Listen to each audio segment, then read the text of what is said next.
Hello, everyone. Hello. I'm Heather Downing. I'm the one that's listed on the slide there, in case you haven't met me. Would you all do me a tremendous favor? My mom would love to see a picture from the other side of the world. So if you wouldn't mind letting me take a picture with you, would you take a selfie with me? Yeah? Okay, thank you. You don't have to smile, but it's much better if you do. Ready? All right. 1, 2, 3. Thank you so much. All right. Again, my name is Heather, and I am not a security professional. But luckily, I get to work at a security company. So I work for Okta, and of course, we also have partners with Auth now. They're part of our family. Did anybody here actually use any of our products? No? Oh, some of you, yes. Good deal. Well, when I joined Okta, and really, when I started coding in general, there were some things I had no idea about. And I would consider myself a normal, regular developer, okay? When I was trying to think about how to word the title for this to get you all to come, the title kind of looked more like what I wished I knew when I started coding, specifically on how to be, more secure. Yeah, that's what I thought. But it was a mouthful, didn't really want to fit neatly on a card, so I decided defensive coding sounded better than how to be a hacker, because that's really not what we're talking about. We're talking about, this is the talk for the rest of us, okay? For the ones who are never going to be in security or never going to be the ones on the red team and do all that stuff. But we just kind of want to know what we should avoid, how to kind of protect ourselves a little bit.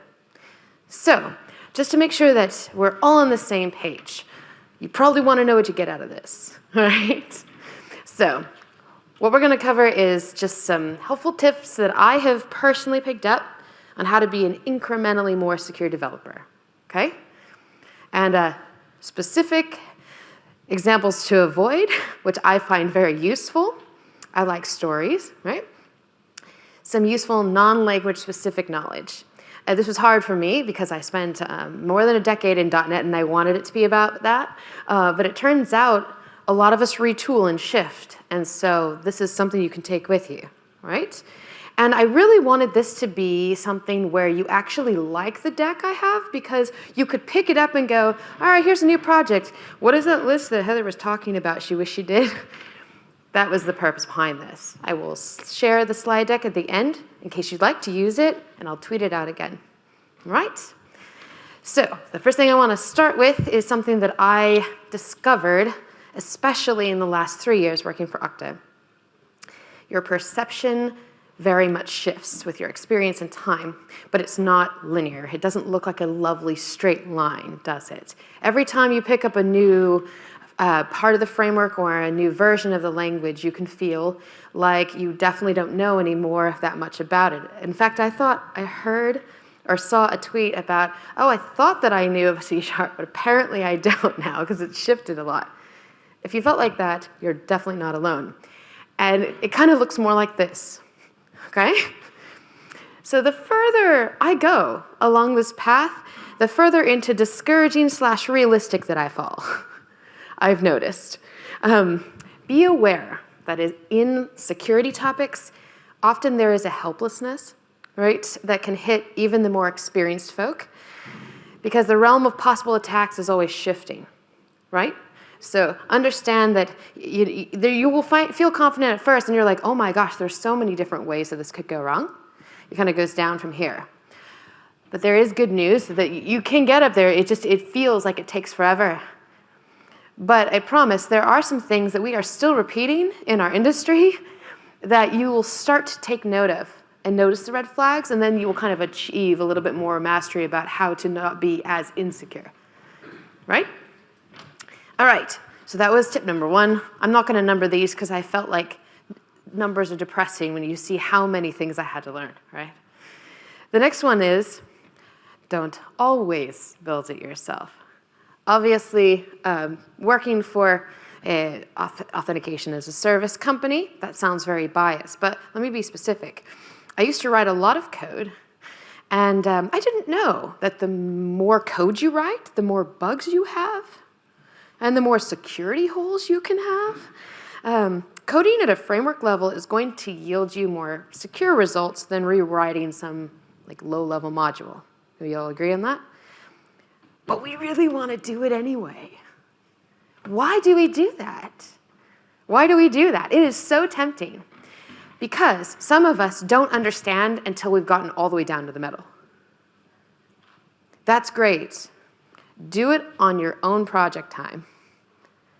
What I'm talking to is the normal developer that gets paid for this to work at a bank or work at the government and stuff. At least that's what I did a lot of, right? The lovely, normal, boring, very necessary jobs. Don't always do it yourself. There are limits to this. But just remember that the more things you write, the more vulnerabilities you're going to have to answer for. That's kind of scary if I say it like that. But then I realize a really nicely vetted framework or library can do a lot for you and at least not put you in the hot seat, right? This is another thing I learned. Please plan to rotate your keys. With any sort of shared credentials, sharing is not always caring, okay? You should understand that they could leak and be prepared with a process in place to rotate them immediately or in a scheduled way, but definitely have a immediately option that you can trigger. Look how fragile all of these systems are, right? You are one person that worked on this project. I mean, maybe all the code that you write is entirely for you and you're a solo engineer. That's a lot of pressure, right? You're not going to always remember if you did something. So plan and have it in place that rotation happens on a schedule, but also have a fail-safe that you can rotate them immediately once you hear about a vulnerability or a leak. That was a big deal for me. Here's a good example of why you should do that. I will give you the link to this after it. Has anybody heard of the Code Cove supply chain breakdown case study? Ooh, fun. This breach was done by very sophisticated attackers who exploited a mistake in how Code Cove built Docker images. Fun. They used this to modify a script which allowed them to send the environment variables from the CI of Code Cove to customers to a remote server. Oof, right?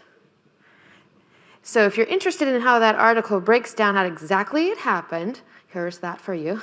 Take your pictures now. And it was an excellent article in that breakdown. I remember with no kind of notice or context, I was just sent this by like our chief security officer one day. He's like, hey. And I said, what does this mean? Why are you sending it to me? Is it just an FYI? Are you saying I'm doing this? Wait, what's going on? And I remember he said, just read it. And I said, okay. The thing about security is that it's awful scary, you know, and I don't really respond very well to horror scenarios. So I was a little nervous at that point in time about, well, I actually don't know, where are our keys? Like, where is everything set up? So it caused me to question every small, seemingly insignificant thing like our blog or what we do with our proof of concept server.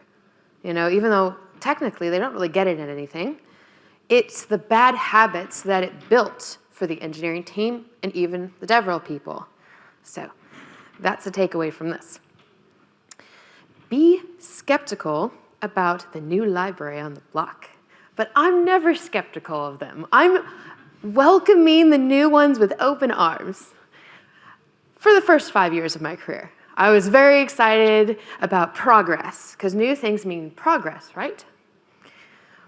But using new or immature libraries can yield poor results. You don't know who wrote that code. Well, I mean, maybe you do, but especially if it's open source, it could be a lot of people. If you can't trust that code on some level, you probably shouldn't include that in your project. Vet your libraries very, very carefully. Popularity does not mean quality. That's another problem. Is there more than just one committer? Are other popular frameworks using it? Has it been backed by any foundation? These are good questions to ask. The last one is there any ROI for the maintainer? Because if they're just giving it of themselves as a passion project and you are building your entire company's structure on it, you might be frustrated if there are security vulnerabilities that come down the line and they're not on top of patching them. because they don't make any money from the project. So just keep in mind what libraries you want to include that are vital. While it's true you won't always know what you don't know, the majority of these top 10 security issues have not changed much since 2017. Now, they're coming out with, again, another one for this year, but it's pretty close enough. It's pretty fresh. If you notice, there's only 3 new ones. The other ones just kind of moved up the stack. That means you can familiarize yourself with what they are and curb probably 80% of your issues. I was not interested in this list at all. It sounded like I had to go back to school and learn how to become a cybersecurity professional, and I wasn't interested. I also thought some of this stuff couldn't be real, or maybe it's just old legacy architecture. Well, newsflash, legacy architecture runs most of the infrastructure of the world, right down to your internet that you get here. So if you don't speak up and say anything when you start that new job with an existing code base, how else are you supposed to deal with them, right? So just know that these are things to look out for. The one that really was interesting to me was the insufficient logging and monitoring. Because isn't that kind of valuable to know what's going on? I thought, surely developers put something in place for that. No, overwhelmingly, they just assume that the network admin would do some of that traffic logging just for attacks and not think about all of the other ways that attacks could happen besides a DDoS attack. Interesting, right? So I think every code base is really only as secure as your least secure developer. Assume it's you and familiarize yourself with the list. Which brings me to challenging the status quo. This is very hard, especially if you're an introvert and or you feel you are insufficiently experienced in this topic. Remember that you are at the mercy of those architectural decisions that were made before you got there, right? You don't question the status quo, and you don't know if what is happening is supposed to happen or if you're just not grasping it. Has anybody felt like this? I felt like this.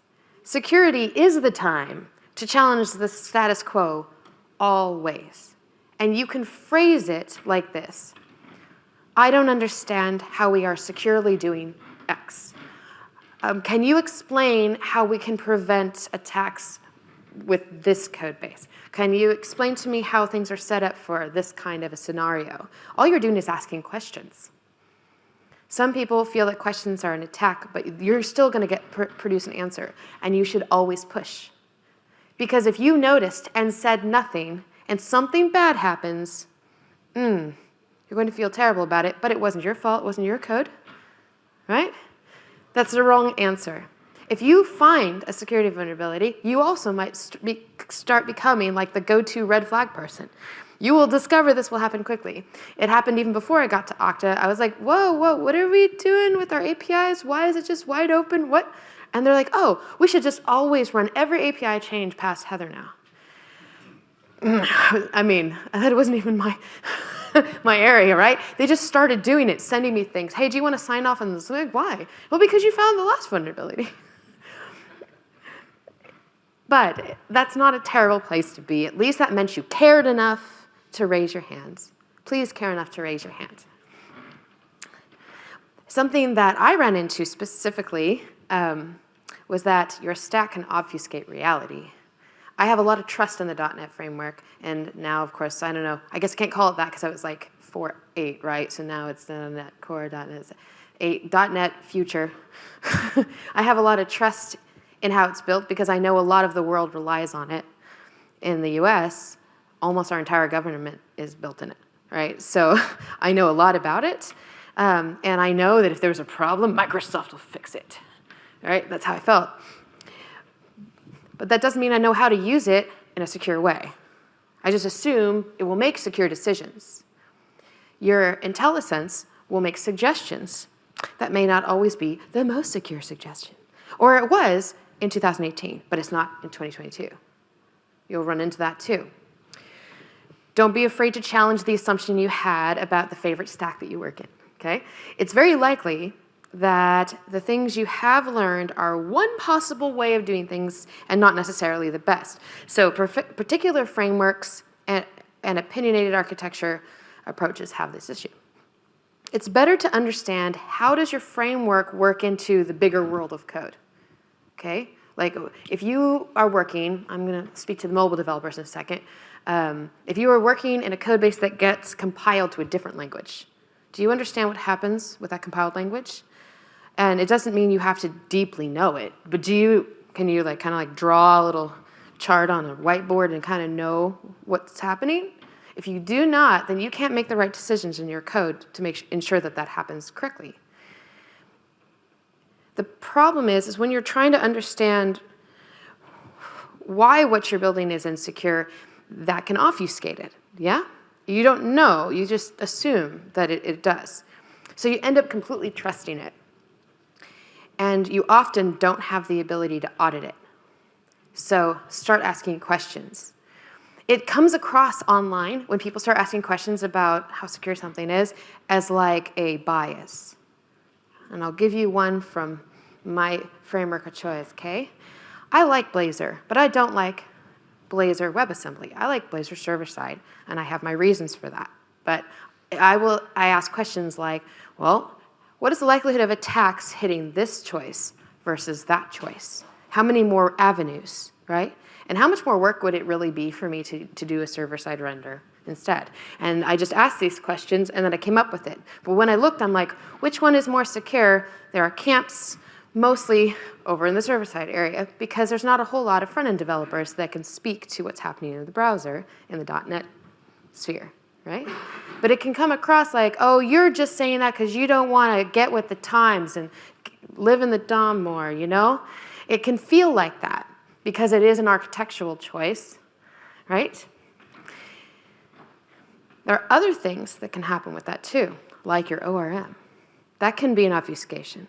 Has anybody dealt with an angry database administrator over an ORM? Mm-hmm. Yay! An ORM wraps a database. Can we understand that that's what an ORM is? Yes, we all agree. I'm not going to go into all the other things that it does. Oh, you can do your own homework.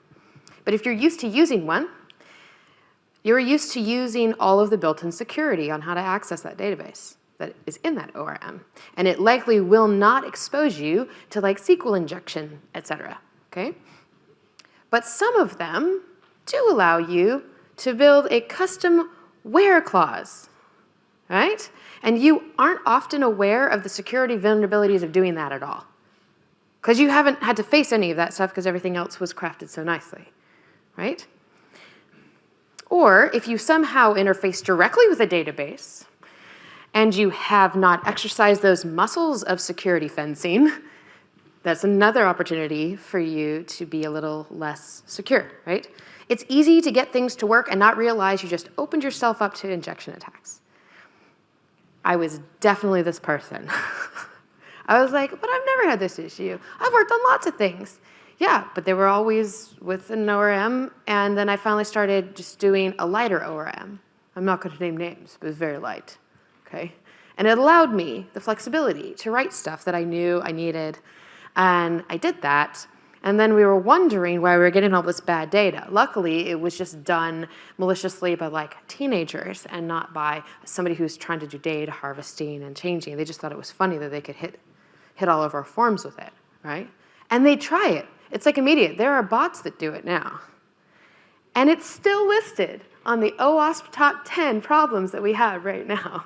And yet we've known about this forever. And I'm like, yeah, but I'm lazy, so I don't pay any attention to that stuff because I have this excellent ORM in front of my database, so I never worry about it. You will find more database as a service options are running into that issue, because not only if they work in a browser, do they have to deal with the browser side, but they're basically like an API on demand that's injecting it in there, like Firebase, okay? Then do they function exactly the same way? Nope, but I have an assumption that it does. It's funny how it's not in the docs explicitly that you need to know about how to craft your statements. Keep that in mind. When I asked one of my associates, what is the thing that surprised you the most when you started talking to developers about something that they didn't really know that they should do correctly. And this is the one that he said. You need to know what tests cover security. Because often in tests that you think about cover your use cases, but not, can somebody hit this? Can somebody do bad things with it, right? Lack of tests is so surprising to him. It's not to me, but lack of tests are very surprising to him. End-to-end tests that test the UI is a big deal. I've worked at companies that use humans for that, and I highly recommend it. But if you can't do that, and you're the one who gets to test, just think about what your tests are doing. Are you even testing this at all? It's so tough to know if a vulnerability can get through if you're not set up for tests in the first place. So that's the first thing to conquer. But then after that, don't forget these. There is a wonderful talk that's by Troy Hunt that talks about hacking yourself first. And this is kind of the same premise. But I'm not a hacker. I'm just a developer. So how do I know? Start with the OWASP top 10 list. Can I do these things? I will literally call my test OWASP top 10, 1, OWASP top 10, 2, and I will go down like this. Can I hit this? It's just a good place to start, right? At least it looks like you cared, you know? And then the testing team, and then the security team will be like, oh, look, there's a little test group right there. Oh. And then they'll be like, but here's all the other things you should test. But at least it shows that you tried the bare minimum there, right? Here's another one. A secure app does not equal secure data. Ooh. I never locked my apps down so a user could only see their data. And people could just type a different ID in a URL and see other stuff, because I didn't think about that at all. I didn't think they would know the IDs of other people. And mostly, I didn't think they'd be curious enough to change it. Now, this is not recent Heather. This is like more in the beginning Heather, but that's who we're talking to right now, right? Securing your app is just one thing, but securing your data is like a whole other thing. Frameworks usually give you some of this stuff for free, but you generally have to write custom code to secure your data. Just past that front door, right? Once it's in there, like what can if I have authorization of any kind, after I'm authenticated, what can I see? Can I hit your URL? The one that was really fun for me to see, and I felt like a hacker, but I wasn't really, I felt like one, is that I started looking up APIs and seeing if what I noticed it brought over. Did it bring over like a role? Like could I change it, like a role inside of the URL? And then I tried a bunch of them, and the one I tried that really surprised me was Parrot. So Parrot is a drone manufacturer, and they had their API done as a JavaScript API. On the fly, as long as you know a MAC address, you can call the API and control the drone. Guess what? Your phone has Bluetooth that can read a bunch of MAC addresses around you. So I could stand there and take over my friend's drone by just calling that API with what MAC address I just scanned. And to me, I'm like, that's not really hacking, right? That's just, it's kind of like when you leave your computer unlocked and you walked away. Did you really get hacked, or did you just not lock your computer? You know, that's kind of how I felt about it. Was this hacking? I guess technically you could get in trouble for that, and I kind of knew I might, so I had to like report it to the company and say, hey, I wasn't actually trying to get in. I was just, this is a thing. They knew about it. They shut it down pretty quick. But at the time, I was really surprised, because this was like a major manufacturer of these things, right? Like, how did they not think about it? Because I didn't think somebody would sit there with their phone scanning any of the drones nearby, because everybody only did the tests for the one drone that was running around. Not what if you're at a park and there are many of them, right? Don't assume popular tech is secure by default because it's a big name. Did you know that Kubernetes secrets aren't really secrets? They are base 64 encoded strings. So just look into the tech behind the name and don't trust anything. It's not really a secret. So think about that. Branding can often make you think it's one thing when it's not really. There is more than one way to approach auth. I hated this one because I had my head wrapped around just the one way I wanted to have auth done. But it turns out that authentication and authorization is incredibly confusing right away. And the different ways to approach it, like SAML, OAuth, WebAuthn, basic auth, And understanding those flows is pretty critical for beginners. So you have to kind of go down the decision tree. Even now, when somebody says, hey, I'm wondering how I get this login thing to work, I have to go, what protocol are you using? And they're like, what? I said, okay, how? Tell me about the flow. Like, what are you doing? And then it turns out they're doing a basic auth. I'm like, oh, you shouldn't be doing that. But yeah, this is what you do for that. And I realized that until I worked at Okta, I really only did 2 flows. I did OAuth and I did basic auth. I didn't mess around with WebAuthn. I didn't mess around with SAML. Nobody should mess around with SAML, but I'm sorry if you do. You know, those were other options. So it's very easy to get confused when you're looking for advice online if you don't know the right terminology to use. And again, it made me feel like, oh, I feel like I need a degree in this stuff, you know, and just for this one part of my job. But just understand, if you could understand the flows. Both Auth0 and Okta have charts about this, understanding how you can pick the right flow for you. And there's lots of other places online you can find that information too. So just familiarize yourself with the different flows for auth, because based on which flow you choose, you have a risk level as to how likely is it that somebody can spoof you. So choose wisely. Yeah, so this is a fun one. Did you know that if you use the term encode, that it's been used in the past to denote encryption and may still carry that meaning outside of a technical context, but in the software world, it's only meant as a data handling mechanism that never provides any measure of security. Do you know? While encryption is meant to guarantee data confidentiality, some modern encryption algorithms employ additional strategies to also guarantee data integrity, and sometimes by means of embedded hashing algorithms. Doesn't that sound complex? I didn't think it was that much of an issue, and I've got a couple of samples to show you, but it absolutely is. So, is everybody clear about what encryption serialization and encoding are? Cool. If you're not, you are not alone. I made some assumptions earlier that was not true. If you go to OAuth's excellent website, they have a snarky scenario saying what you should do if you don't want to be secure.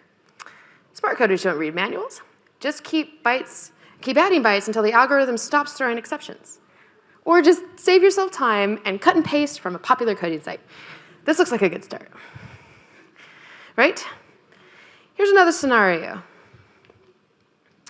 A React application calls a set of Spring Boot microservices. Being the functional programmers they are, they try to ensure that their code is immutable. The solution they came up with is serializing user state and passing it back and forth with each request. An attacker notices the R00 Java object signature and uses the Java serial killer tool to gain remote code execution on the application server. Ooh. Here's kind of what I was talking about earlier with how you do your calls and what you put in your token. If it's so easy to shift a role by just changing it right there, maybe that's a problem. It's easier for you to deserialize, but it's not a good idea. And these are, again, good examples on the OAuth site. They note that the best way to prevent insecure deserialization attacks is to never accept serialized objects from untrusted users. Alternatively, you can use serialization tools that only allow primitive data types, you know, like JSON, YAML that are language agnostic. So it's more easy to detect what's going on, and you have a firm grasp on what should be coming through and what should not be coming through, and just blindly deserialize it. This one was tough for me because I never thought I'd run into it, but I have run into it. Don't use insufficient hashes. Many cryptographic algorithms and protocols shouldn't be used anymore because they have been shown to have significant weaknesses or are otherwise insufficient for modern security requirements. These include RC2, MD4, MD5, and SHA-1. How many of these do you think are in legacy code? This is an easy one. If you want to look like a superhero your first few weeks on the job, just look through the code base and see what you see. And say, maybe we should just upgrade that. I could probably do a PR real quick. Let me do it. And that's a really good link if you're interested in where that came from. Next is, just because it's available doesn't mean it's safe to use. This sucks because I like having options, and I like thinking that all the people who worked on not just the language, but the framework I'm using, thought about everything. Just because something is available in a framework does not mean it's safe or secure to use at this point in time. Has anybody heard of log4j? Yes. MD5? Yeah. Sometimes just because it's still in there and your company is not upgraded to the latest version of that framework does not mean you should be using it, even if it's in that lovely drop-down list. You have to think about whether or not you should use it. The one that I always like deciding whether or not to use has nothing to do with security, but rather annoyance, which is single or default. I have to decide, is it .single, which I do. You run into the same kind of situations that just seem annoying, but other times they can be really important. Oh, I just realized that I have a typo, and I kind of want to skip the slide now, but I will be honest. Code you wrote with time will become insecure. Security is ever-shifting and changing, so it is exhausting and endless. Can we all agree? Yes? Cool. How do you know if the thing you wrote last year is still secure? Are you doing regular audits on that? Probably not, right? NIST is really good for this, and they write cybersecurity standards every year, specifically for projects at like small companies, large companies, that while, yes, it was written in the United States, it's used worldwide. And if you want specific actionable things you can do to audit, it shows you. PCI is also a good one to use for leverage with your company or management team to be proactive instead of reactive to vulnerabilities. So use the industry's current standards to back up the need to attend to and maintain your application. I used to think I could do it once a year. I'm actually discovering that if you don't look every 6 months, there's a lot that can happen in 12 months, okay? Now just remember that the decision to execute a maintenance change for security reasons is not in your hands. So, I mean, if it is because you're a solopreneur, great. But most of us have a boss. And sometimes that boss is not technical. And they don't want to allocate the time, resources to fixing that.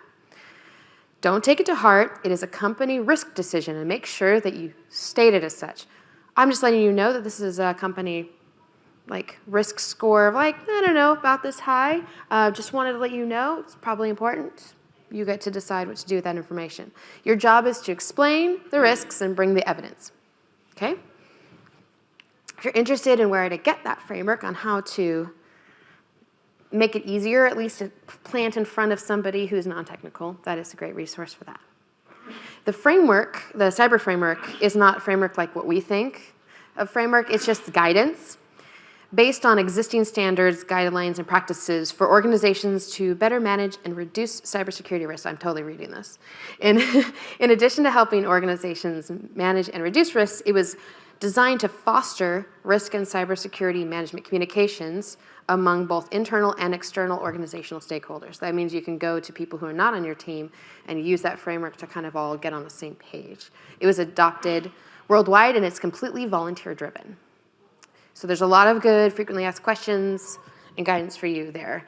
I actually only looked at it for about half an hour the other day, and I learned a lot, and I thought this would be great to put in front of a product person or put in front of whoever's deciding if we're ever going to tackle the technical debt we got, right? This is a good one. And here's the fun one. Validate everything every time. I definitely learned this lesson. Don't ever believe what's coming into your system. Always validate. Think about trust boundaries. When data flows across a trust boundary from outside your system to inside your system, you shouldn't trust it, right? Do you trust that your database hasn't been breached? That's coming from a different direction than you expected, right? Everything coming from your database is stuff you control, right? maybe not. So consider, especially if there are triggers that have been put into your database, like based on certain actions. This is very common in like AI-related situations. So this has already happened, so therefore this needs to happen next. If your database has been altered, that alters what happens in your application next. So just consider that. This is a pretty easy one. How can you get string comparisons wrong? Because a lot can depend on character encoding and your regular expression missing some malicious scenarios. And this one, I was personally dragged into a meeting room over. So I can tell you this was a hard-learned lesson. It seems like a simple one, but I just used a sample that I saw on Stack Overflow. So I thought it was good. It was complete, right? Who wants to sit there and write a regular expression? Nobody. So I just used an example. Turns out that one wasn't complete. Don't assume the user will follow your use case. We're all like, oh yeah, of course. But this is not about UX, folks. Never assume that you know what the user is going to do with the available inputs that you have. There are cheat sheets out there that inform even a basic hacker about how to input your SQL injection, for example, right? Try to account for all the possible edge cases, which again makes me sound like, oh, I gotta go to like college for this. You know, there's so many things. Again, OWASP helps you a lot with those, and they give you, this is how I would attack you in this situation, and it's literally written out like a cheat sheet, so you don't have to think about it. Please use the resources. This is one of my favorite discoveries. You can be lazy and secure. Just do input validation. For instance, only allow letters in the username field. There are shortcuts to this. You don't have to hand code all the things, promise. Using a vetted third-party like authentication option removes a lot of risk from your shoulders, because if you don't build the whole login experience, and that's not something you have to worry about being held accountable for. Use something that has already been hammered by the professionals. This one was really interesting. I asked Mark Rogers, who leads DEF CON down in the United States, what he thought was really unique that he discovered, and he wished he'd known earlier when he was working as a developer. Don't assume all cultures have the same threat issues. I'll give you an example. You need to understand where people truly come from, right? So one of his biggest screw-ups was related to physical security, which can also have an effect on what we do. He made a bunch of threat assumptions that might be the same in the UK and US as in South Korea. But the threats like RAM raiding, which is like a car driving into a window at a shop and stealing everything, like jewelry, just does not happen in Asia. And so he was countering threats that aren't culturally normal at all for them. What may be normal for you may not be in a different place. And he took that lesson, even though that was a physical one. He says, well, maybe the vulnerability might be at the internet level if they don't have a lot of it. And it just might be different, right? So you can spend a lot of your time on things that just may not be necessary, or you might, more importantly, miss something that would be necessary that you would never think about because it's just not present in your country. But alternatively, 80% of security is a common body of knowledge, which is why you can get to that mastery, like big arch at the end, promise. There's quite a bit that all our scenarios have in common, although specific industries might think they are more unique than they really are. For example, most automotive companies feel that their industry is in a silo. Okay? They feel like their requirements are specific to their industry, and if a vulnerability is not labeled as automotive specific, they don't feel they need to pay attention to it. Except most cars have software in them now. And most of that software is no longer just kept in a lovely walled garden offline. Most of that software now can interact on the web and do other things, which means it still has all the same security vulnerabilities a browser does. I bet you they don't have security tests for that. And if you work at a company like that, you can also kind of wave your hand in the air. 80% of security is a common body of knowledge. It's the 20% layered on top that is specific to the industry. And that is, by and large, the case. So if you follow the OWASP top 10, you'll probably hit about 80% of the security vulnerabilities. This was a good discovery that I have personally had, but my friend Heather Wild also had. Get your head out of the code. But I don't want to. I like it there. The more you're in the code, the less you can see the big picture. When you are focused entirely on the project, you aren't paying attention to all the other places the insecurities are coming from. If you're like, imagine, like in that movie, where you're like, oh, someone's trying to hack in here, I'm going to go ahead and block them, and you're doing your thing, right? And then instead of the hacker kind of, or whoever's trying to get in, countering that, you kind of forget about the guy who just walks up behind you and stabs you. You know? Sometimes it's not even the sophistication that gets you. It's the disgruntled employee that sold their credentials and gave it away. That happened to Twitter. That wasn't even really like a breach. That was just somebody was grumpy and did that instead.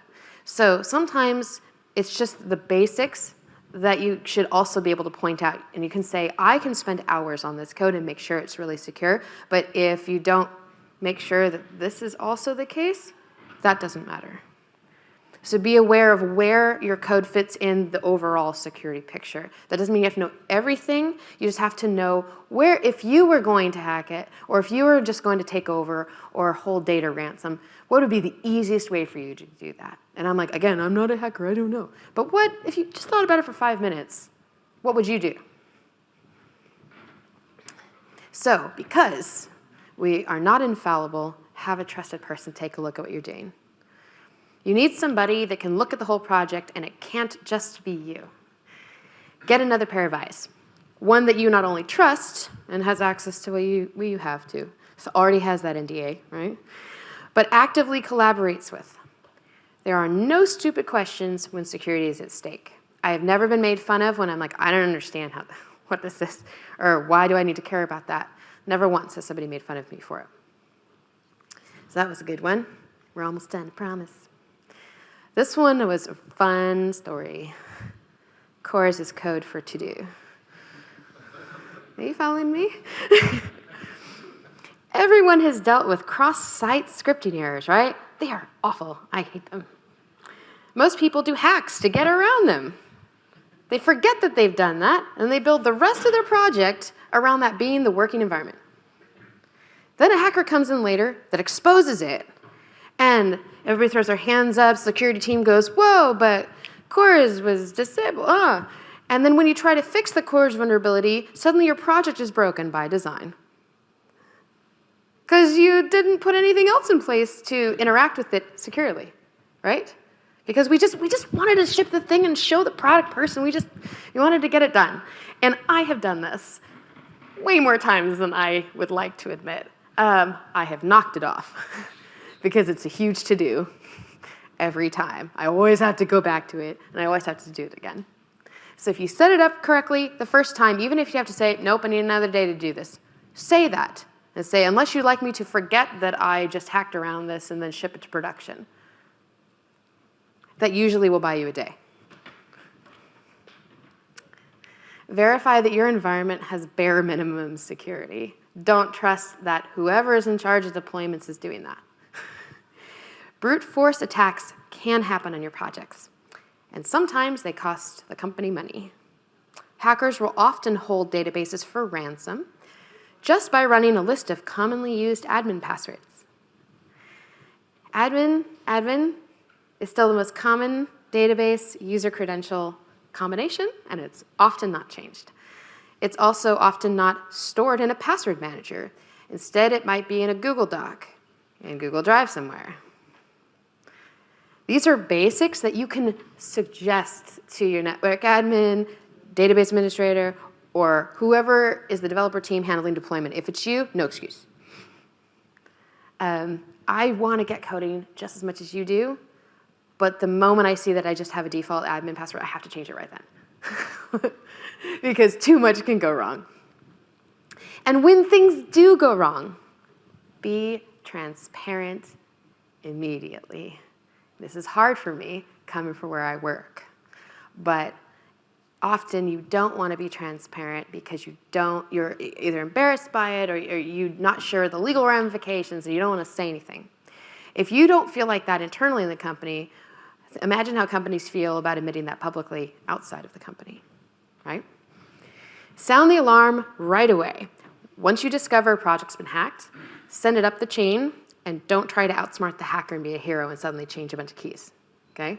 Once that happens, you might have to get a legal team involved all the way up to the owner of the company. So ask for help when something like this happens and don't just interface with the hackers yourself, even though you want to be that hero. And you're just like, oh crap, I forgot that we did that course thing. I'm just gonna real quick. Yeah, don't real quick. Do it, tell them what you're gonna do and see if everybody's on board with that, but like don't just do it. You don't know what's going on and it could look, unfortunately, like you were a bigger part of the problem than you really are. So I've filled your head with a lot of information. Yeah. And I'd like to hear from you all, okay? What do you wish you had known about coding defensively? And you can't repeat one of the ones I did. I'm just kidding. You totally can. If one person is willing to say what they wish they had known before they did it, I would love to hear. And if anybody's interested, raise your hand. She's got a mic. Everybody's like, no, we are great, super secure. We got this. No? No? Yeah, go ahead.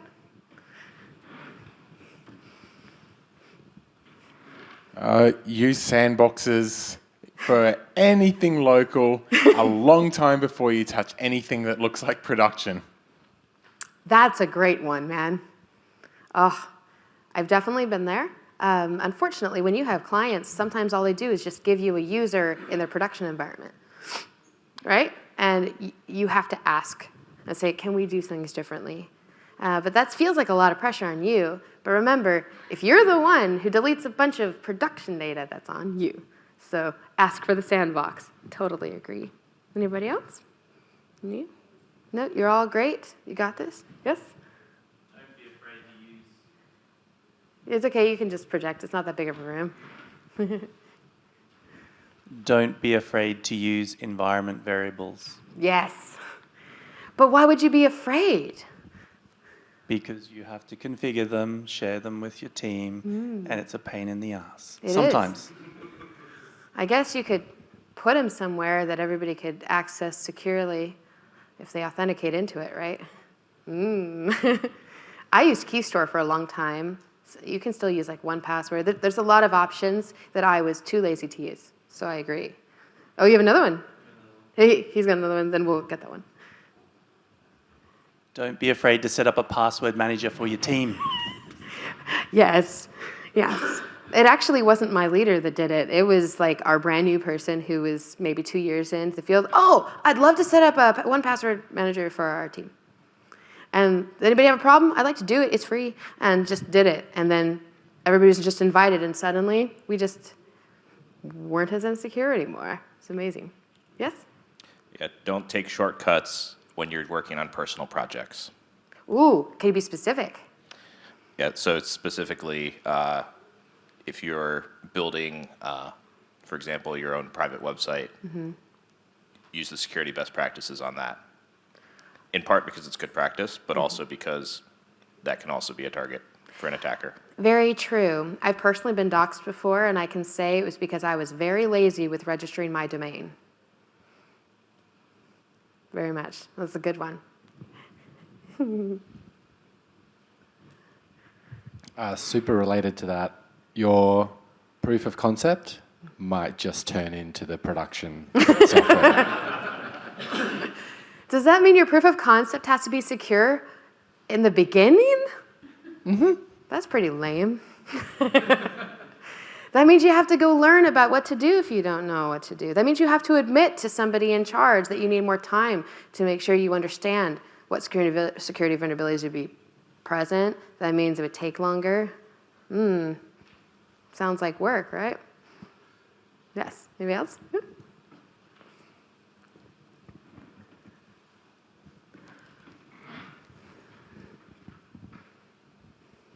Don't put the password in Git, and definitely don't put it in the front-end code. Very good. I was better about it over time, but I definitely have committed that crime of committing. Very true. That's a good one. Anyone else? You're good? If you're interested in using my deck as a good starting point for your team or for just yourself to like, hey, did I do these things? You're welcome to get it. It's on my slide share. Thank you for listening to me. And as always, stay curious.